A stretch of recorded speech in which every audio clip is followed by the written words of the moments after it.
शहर से कई किलोमीटर दूर घने जंगलों और ऊंचे ऊंचे पेड़ों के बीच एक पुरानी हवेली खड़ी थी। हवेली इतनी विशाल थी कि उसकी टूटी हुई दीवारें और ऊंचे गुंबद दूर से ही नजर आ जाते। गांव वाले कहते थे कि वहां अजीब घटनाएं होती हैं। रात के सन्नाटे में चीखने की आवाजें, खिड़कियों से दिखती रहस्यमयी परछाइयां और अपने आप बजने वाली घंटियां। किसी में इतनी हिम्मत नहीं थी कि वो सूरज ढलने के बाद हवेली के आसपास भी जाए। लोग बच्चों को डराने के लिए कहते, अगर शरारत करोगे तो हवेली का भूत पकड़ ले जाएगा। राहुल 20 साल का एक जिज्ञासु लड़का था। उसे बचपन से ही रहस्यमयी कहानियों में दिलचस्पी थी। जब भी कोई हवेली की डरावनी बात करता, उसके अंदर रोमांच भर जाता। उसके दोस्त चेतन, पायल और समीर अक्सर उसे समझाते, पागल मत बन, वहां कोई जाता नहीं, जो गया वो लौट कर नहीं आया। लेकिन राहुल का मन मानने वाला कहां था। उसने ठान लिया कि वह हवेली के रहस्य से पर्दा उठाकर रहेगा। एक रात जब सब सो रहे थे, राहुल चुपचाप घर से निकला। उसके पास सिर्फ एक टॉर्च, एक मोबाइल और जेब में पेन नोटबुक थी। अंधेरी रात में झींगुरों की आवाज और पेड़ों से आती ठंडी हवा उसे और भी बेचैन कर रही थी। जंगल का रास्ता लंबा था। पत्तियों की सरसराहट और अचानक टूटती डालियां सुनकर कई बार उसका दिल जोर से धड़का, पर उसने कदम नहीं रोके। लगभग आधे घंटे की पैदल यात्रा के बाद वह हवेली के दरवाजे तक पहुंच गया। हवेली का दरवाजा आधा टूटा हुआ था। राहुल ने हल्का धक्का दिया तो दरवाजा अपने आप चरमराता हुआ खुल गया। अंदर घुप अंधेरा और सीलन की गंध थी। उसने टॉर्च जलाकर देखा। चारों तरफ पुरानी पेंटिंग्स, टूटे फर्नीचर और मकड़ी के जाले। फर्श पर कदम रखते ही उसकी आवाज पूरे हॉल में गूंज गई।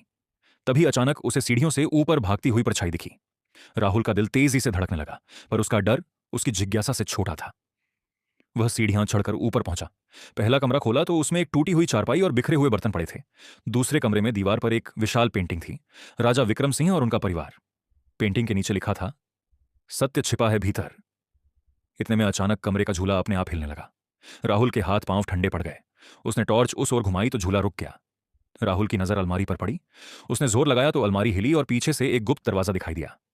राहुल ने दरवाजा खोला और नीचे उतरने लगा। सीढ़ियां तहखाने की ओर जाती थीं। नीचे पहुंचते ही उसे पुराने कागज, नक्शे और एक धूल भरी डायरी मिली।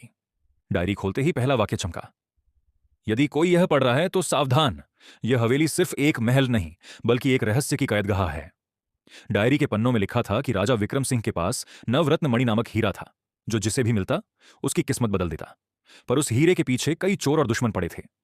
एक रात वह हीरा गायब हो गया और उसी के बाद राजा रहस्यमय तरीके से लापता हो गए। अचानक तहखाने का दरवाजा जोर की आवाज से बंद हो गया। राहुल घबरा गया।